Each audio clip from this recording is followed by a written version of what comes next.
Imaginem o seguinte, nós fizemos uma luta extraordinária para, em 10 anos, conseguimos 1 trilhão na Previdência, e na final acabou sendo 800 bilhões. Ora, estamos falando de 500 bilhões injetados em 3 meses. Não é um número trivial, não é um número baixo, é um número enorme. Então, nos próximos 3 meses, nós vamos injetar ou deixar de retirar, né? Quando você faz o diferimento de impostos, você não está retirando 147, quando você antecipa os benefícios e faz o diferimento desses recolhimentos de impostos e contribuição do FGTS, você está deixando em circulação 150 bilhões, mais 150 bilhões de crédito de BNDES e Caixa Econômica, e mais 200 bilhões de redução de compulsório pelo Banco Central. Nós estamos falando de 500 bilhões de liquidez girando na economia nos próximos 3 meses. É um impacto extraordinário. Além disso, nós entramos, então, nas medidas propriamente fiscais, porque aí decretamos o estado de calamidade pública, aí abrimos a exigência, saímos da exigência de resultado primário e aí começamos a criar mais camadas de solidariedade. Já tínhamos criado essa camada de solidariedade primeiro aos mais vulneráveis, com essa antecipação de benefícios, puxamos também mais 3 bilhões, tínhamos liberado 3 bilhões para a Bolsa Família, e, na verdade, esses 3 bilhões, na verdade, são 3 bilhões e pouco. Normalmente, no Bolsa Família, você tem uma fila. E esse ano, como é ano de eleição, a fila até cresce. Muita gente entra e entra lá. E, se der certo, você fala bem do governo. Se der errado, você fala mal do governo. E a fila cresce sempre em ano eleitoral. Já tinha uma fila substancial e a fila começou a crescer. O que nós fizemos foi o seguinte: a decisão do presidente, e totalmente apoiada pela equipe, é que nenhum brasileiro vai ficar para trás. Nós não podemos, por um problema de processamento, deixar algum brasileiro para trás. Nós preferimos correr o risco do erro para a inclusão social. Então fizemos o seguinte: em vez de ter uma fila enorme, onde você vai processando documento a documento para ver se há fraude, vamos fazer o contrário, bota todo mundo para dentro, solta os recursos para todo mundo, e nós já temos uma MP de fraude que vai fazer o filtro. Então, se lá na frente, desse 1 milhão e 200 mil, 100 mil forem fraudes, não tem problema, a gente remove lá na frente. Mas não vamos correr o risco de deixar 1 milhão e 100 mil fora agora, porque havia 100 mil fraudes. Então, peca pelo excesso agora e... Muito melhor pecar pelo excesso. Então, com essa ideia de que nenhum brasileiro vai ficar para trás. É muito importante essa noção. A verdade é o seguinte: o Brasil não pode deixar, e isso é algo que nós já praticamos há bastante tempo, ninguém tem nada contra uma engrenagem de assistência social. O Brasil tem uma formidável engrenagem de transferência de renda. O que nós temos contra é a transferência perversa de renda. É a manutenção de privilégios, como havia na Previdência, é a manutenção de privilégios, como havia nos empréstimos subsidiados do BNDES às empresas campeãs nacionais. Agora, você fazer transferência de renda para os mais frágeis, principalmente num momento como nós temos agora, é uma obrigação nossa. São 38 milhões de brasileiros que nunca pediram ajuda. São os ambulantes, são os taxistas, são os feirantes, são pessoas que estão aí no dia a dia na batalha, nunca pediram ajuda, e, de repente, não tem mais carro no trânsito para o sujeito vender bala, não tem mais ninguém na praia para ele poder vender mate, para ele poder vender refrigerante, água mineral, e não tem ninguém tomando táxi, as ruas estão vazias, os hotéis estão fechando e mandando gente embora, os garçons nos restaurantes. Nós não podemos deixar esses brasileiros para trás. São 38 milhões. Né? É imprevisível. Eu falo nisso. Parece assim que o cidadão estava andando na rua e caiu uma bigorna na cabeça, não tinha como se planejar. Completamente inesperado, completamente não antecipado. Então é importante a gente entender que esse é um ano excepcional e, na mesma hora, nós estendemos essa estrutura, essa camada de solidariedade imediatamente. E criamos um plano que nós chamamos de auxílio emergencial aos informais. Entre 20 e 38 milhões de brasileiros vão ter acesso a R$600 por mês durante esses meses em que a tragédia nos atinge. Isso vai custar aí quase 50 bilhões de reais, mas está muito bem empregado. Mais 50 bilhões de reais no auxílio a pagamento de folha de salário. Quer dizer, essas empresas que não demitirem, nós vamos complementar de 0 a 3 salários. Se você não demitir o seu trabalhador, nós vamos complementar um pedaço da folha. Se você reduziu 20%, 30% do salário numa suspensão de contrato, numa livre negociação, e você reduziu 30%, e ninguém vai ganhar menos que o salário mínimo, nem nenhuma redução pode ser mais do que 50%. Mas se você reduziu 25% do salário para ajudar a sua própria empresa a sobreviver, nós vamos lá e pagamos 25% do salário-desemprego para complementar. O que de 0 a 3 salários mínimos é quase que manutenção da renda integral. É quase que, se for até 2 salários mínimos, até 1.800 é a manutenção integral. Até 3 é 70%, 80% do salário vai ser mantido. Porque nós vamos complementar, nós vamos pagar a parcela que as empresas não pagarem. Então, na verdade, nós estamos focalizando a ajuda. Nós estamos ajudando, primeiro, os mais vulneráveis, como eu dizia, são 60 e tantos bilhões de antecipação dos benefícios dos mais frágeis. Depois, o Bolsa Família, onde incluímos 1.200.000 famílias. Depois, 38 milhões de brasileiros, que são os informais, os que nunca pediram ajuda, e nós vamos ajudá-los nos próximos 3 meses. E agora os empregados, os trabalhadores, 38 milhões de brasileiros, também com carteira assinada, e que, para não perder o emprego, nós vamos complementar.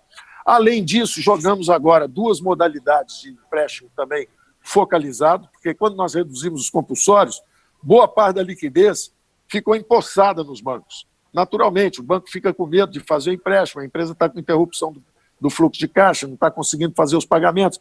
Então, nós estamos focalizando, botamos o empréstimo com foco na folha de pagamento salarial. Então, o dinheiro vai na veia para o trabalhador. Se o trabalhador não for demitido, nós botamos na veia o dinheiro lá, de forma que ele possa ter o salário dele. Então, nós vamos combinar o FOPAS, isso não foi anunciado ainda, foi anunciado o FOPAS, mas não foi anunciada essa combinação. Nós já tínhamos dito que íamos pagar uma parte do salário, por falta de especificar exatamente como, porque nós tínhamos mandado a medida provisória dizendo que íamos suspender os contratos de trabalho atuais, justamente para ajudar a sobrevivência das empresas e a manutenção dos empregos. Quando nós anunciamos isso, antes de normatizar, evidentemente há muita batalha política, isso foi explorado, dizendo que nós estávamos deixando de explorar os trabalhadores na hora mais difícil dos trabalhadores. E para mostrar que não era isso, nós retiramos rapidamente, reescrevemos e vamos mandar isso de volta. E vamos combinar isso justamente com a folha salarial. Então, o governo não só vai pagar uma parte do salário, para que as empresas mantenham os empregos, como nós vamos financiar isso. Nós vamos pagar uma parte e financiar o resto, de forma que a empresa possa continuar aí atravessando 3 ou 4 meses de turbulência.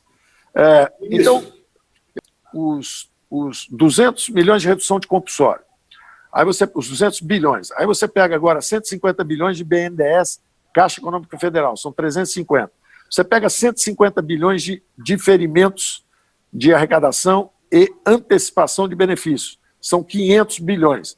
Aí você joga mais 50 bilhões desse AEI, Auxílios Emergenciais aos Informais, são 47 bilhões, quase 50 bilhões. Mais 50 bilhões de complementação de folha de pagamento, mais 40 bilhões com esse crédito FOPAS, na folha de pagamento salarial.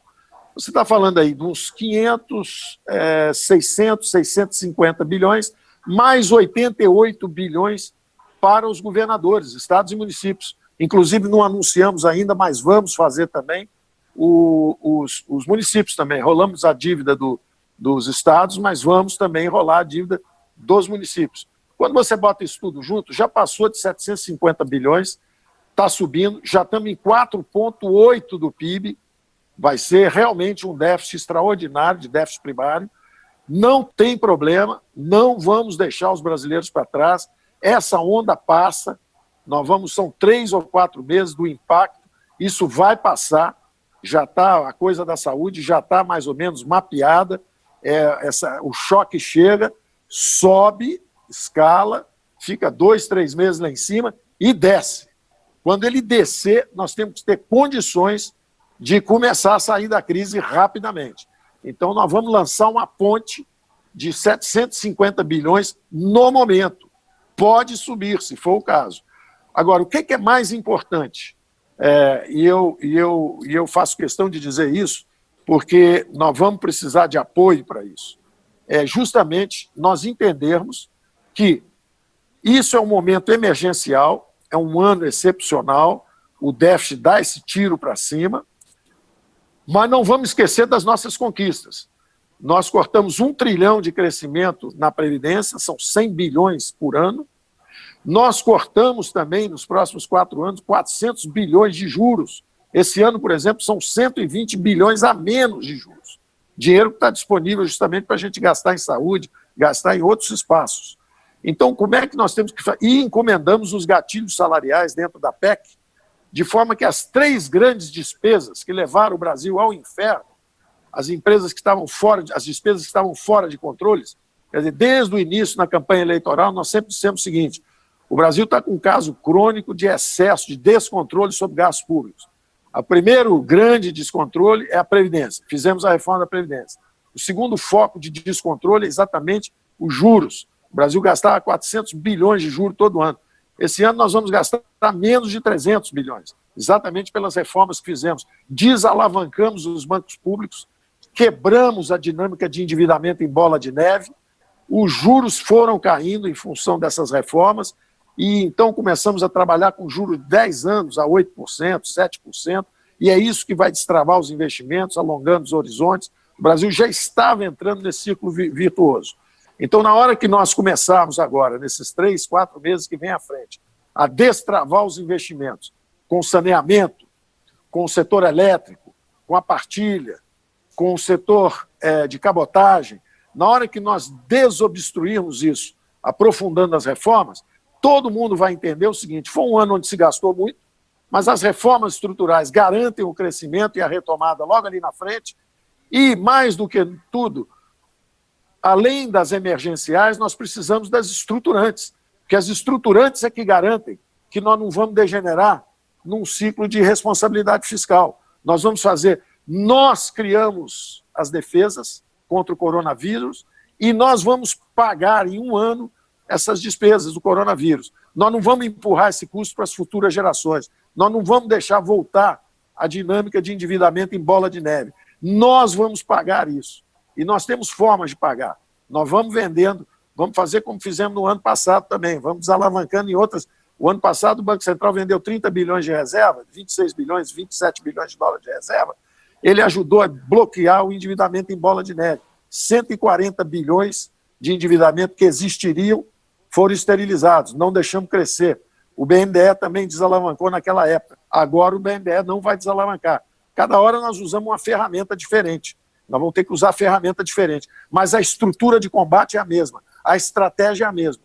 Nós vamos desviar transitoriamente 1 ano, vamos gastar bastante mais, 4,8%, 5% do PIB esse ano, mas o ano que vem nós voltamos à nossa mesma estratégia de sempre, com as reformas estruturantes e retomando o crescimento.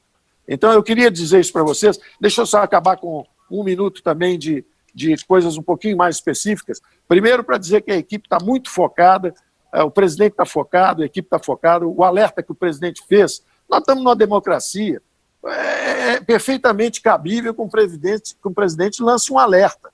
Ora, nós estamos na primeira fase agora, fizemos o isolamento, estamos sob a orientação do ministro Mandetta, todo mundo em isolamento, todo mundo em casa, etc., para justamente achatar a curva, para furar essa primeira onda. Agora, o presidente tem que estar preocupado, evidentemente, com a segunda onda. Se nós ficarmos tempo demais, 1 mês, 2 meses, 3 meses, 4 meses, 5 meses, vem uma segunda onda que vai ser mais forte que a primeira, que é uma depressão econômica. Então é natural que o presidente avise. Nós estamos tentando furar a primeira onda, ele já está avisando. Ele tem que vir com o farol alto avisando: olha aí, pessoal, cuidado com a segunda onda. Vem uma segunda onda ali na frente. Cuidado com a segunda onda. Agora, é uma democracia, todo mundo tem direito à opinião. O governador administra de um jeito aqui, o governador outro ali, cada um exercendo o seu mandato. E o presidente da República alertando o país como um todo, dizendo: olha, e aí eu quero elogiar também, não só a equipe da economia que está trabalhando, nós estamos girando 24 horas. Eu estou meio desaparecido, porque quando o Campos está fazendo as reformas dele lá, e vocês estão vendo, ele está lançando agora, primeiro ele lançou 40 bi agora primeiro ele tinha reduzido os compulsórios, a liquidez começou a entrar no sistema, mas ela não foi parar na ponta final, ela não foi parar nas empresas, ela empossou nos bancos. Então ele penetrou mais fundo agora com o FOPAS. E mais fundo ainda nós vamos comprando. Agora o nosso Banco Central não é igual ao Federal Reserve, que consegue chegar no setor real. o nosso Banco Central só pode fazer transação com o sistema bancário. Isso está errado. Então, nós estamos mexendo nisso aí, estamos construindo uma medida provisória onde a gente consiga chegar no setor real. Nós temos que chegar no setor real. Se a gente precisar fazer um quantitative easing, qualquer coisa desse tipo, nosso braço tem que ir mais longo. Então, quando eu estou conversando isso com o Banco Central, aí estou conversando lá com o Montezano, montamos um comitê de bancos, está funcionando informalmente, mas vai ficar formalizado brevemente, e estamos conversando para operacionalizar o FOPAS lá, para aumentar a dotação de crédito, para fazer a fusão do PIS/PASEP com o FGTS, porque o PIS/PASEP tem liquidez, mas não tem mais claims, ninguém está pedindo mais dinheiro do PIS/PASEP, porque nós já abrimos para a geração, muita gente já morreu, não busca os recursos, abrimos para a segunda geração de herdeiros, ninguém buscou também, então estamos lá com 22 bilhões parados, temos o FGTS, vamos fazer uma fusão dos dois, mantemos registrados todos os cotistas, quem quiser aparecer pega, mas pelo menos temos a liquidez, e vamos jogar mais 20 bilhões na economia também através do FGTS. Então, quando nós estamos fazendo essas medidas, eu estou trabalhando com o BNDES numa medida, estou trabalhando com o FGTS na outra medida, estou trabalhando com o Campos na política monetária, estou trabalhando com o Tostes lá na parte de diferimento de impostos. Acontece o tempo inteiro as interações com os outros ministros também. Para dar um exemplo para vocês de como é que a pressão 24 horas é total, e é normal, não estou reclamando de nada, até estou elogiando os companheiros, mas é o seguinte, a Tereza Cristina está de olho lá no negócio da produção agrícola, e ela precisa que a gente desentrave uma porção de coisa para a coisa andar lá no território dela. Aí vem o Tarcísio, que é o homem da logística, vocês devem ter conversado com ele, está fazendo um trabalho excepcional, mantendo o caminhoneiro na rua, o caminhoneiro trazendo a comida para a cidade. E aí tem que desentupir portos também, que volta e meia tem ameaça de greve em porto, tinha ameaça de greve de caminhoneiro, ele desarmando isso para manter a via desobstruída. Porque imagina que a gente joga esse dinheiro todo na economia e, de repente, as prateleiras estão vazias, porque desorganizou a produção. Aí nós vamos para o caminho da Venezuela, quer dizer, o dinheiro girando, uma hiperinflação e sem recurso para ninguém. Então, a preocupação do presidente é legítima, falando, olha aí, pessoal, cuidado, nós vamos jogar os recursos na economia, mas nós vamos precisar da produção ali na frente. Então, essa interação é normal. Para vocês terem ideia, me liga assim, o ministro, dando um exemplo, me liga o ministro Mandetta e diz o seguinte, Paulo, pelo amor de Deus, vai na Receita Federal e bloqueia todas as exportações de produtos médicos hospitalares. E vamos reduzir para zero a tarifa de importação de produtos médicos hospitalares. Nós fizemos isso, para vocês terem uma ideia, custa 8 bilhões, 7,1 bilhões a redução de IOF de importação de 105 produtos médicos hospitalares. Então, nós zeramos isso para poder trazer remédio, trazer máscara, trazer respirador, ventilador, eles chamam de ventilador pulmonar, né? A gente está trazendo isso. Aí, de repente, o ministro Mandetta me liga e diz o seguinte, Paulo, pelo amor de Deus, bloqueia a exportação, não deixa sair nada, e derruba a tarifa e vamos deixar entrar tudo. Aí nós fazemos isso. Quando nós fazemos isso, 6 dias depois, chega o ministro Ernesto e liga e fala, ministro, nós estamos com problema de relações exteriores, o que está havendo? A Itália está reclamando, a Macedônia está reclamando, o Paraguai está reclamando, a Bolívia está reclamando, que nós interrompemos a exportação de máscara, ventiladores, remédio, nós travamos tudo. E eu tenho que dizer, olha, Brasil acima de tudo, os brasileiros não vão ficar sem respiradores. Eu tenho que dizer, eu tenho que fingir que não ouvi o pedido dele e seguir tocando o pau. Só que às vezes a crise agrava. Aí o Brasil é um país que lutou ao longo da Itália na Segunda Guerra Mundial, é o único país que mandou forças para defender, lutar contra o nazismo. E aí, no final, o presidente interfere e decide. Aí o presidente liga para mim e fala, PG, vamos fazer o seguinte, tudo bem, segura o ventilador pulmonar, segura esse troço todo, mas máscara deixa aí, são 20 mil máscaras, vamos ajudar a Itália, deixa sair para a Itália, mas o resto não, segura o resto. Então, esse tipo de decisão, são 10 decisões, 15 decisões importantes todo dia, e a equipe funcionando. E aí não dá tempo, eu peço desculpa, principalmente no mercado financeiro, XP, os bancos todos ali, porque eu sei que vocês são mais parrudos, vocês interpretam melhor, sofrem muito, né? Eu sei que os ativos caem de preço, todo mundo gela na espinha, mas a verdade é que vocês têm que aguentar o tranco também, e saber que nós estamos trabalhando 24 horas por dia para fazer a coisa acontecer. E quando esses 750 bilhões estiverem injetados e girando na economia, nós estamos blindados. E aí nós podemos passar para a segunda fase, que é aprofundar as estruturantes. Porque se nós fizermos um programa colossal de emergenciais, sem sinalizar as estruturantes, aí nós vamos desestabilizar as expectativas. Aí começa o juro a subir, começa a inflação a subir, e isso nós não podemos permitir, certo? Bom, então, desculpe, mais 5 minutos, só para terminar, tem mais 5 minutos. Nós botamos um monitoramento para você ver como é que a coisa gira. Hoje eu já fiz reunião com o Fiesp, vou ter reunião com prefeitos, com governadores. Eu fico o dia inteiro. E eu estou no Rio, as pessoas estão achando que o Paulo está lá no Rio, o Paulo está comendo lá em Brasília, ele está no Rio. Não, no Rio você trabalha. Em Brasília você tem que correr para o Palácio, tem que correr para o Ministério, tem um ritual, de vez em quando você vai cantar o hino aqui, vai inaugurar um negócio ali. E a verdade é que no Rio você fica... você gira como é, não é o Rio, é o telefone, né? Como você está em tele-reuniões, você faz 15 por dia, uma de meia hora, uma de uma hora, uma de meia hora. Então, me permite, ministro. Então, deixa eu só terminar. O pessoal está falando que o senhor vai sair, ministro. Assim, a cada pergunta, cada semana tem uma história que o senhor vai sair, que o senhor vai sair, que o senhor vai sair. Não, isso é conversa fiada. Momento que a gente não tem mais que esquecer toda hora. Está dizendo que não, mas o povo não acredita. Pessoal, conversa fiada total. O presidente tem total confiança no meu trabalho, eu tenho confiança de que o presidente quer consertar essa parte econômica. Nós fomos atingidos por um meteoro, isso que aconteceu, um meteoro, mas nós sabemos sair da formação, vamos combater o meteoro e no ano seguinte estamos de volta para o trilho das estruturantes de novo. Aliás, nesse ano mesmo, vamos retomar as estruturantes nesse ano mesmo.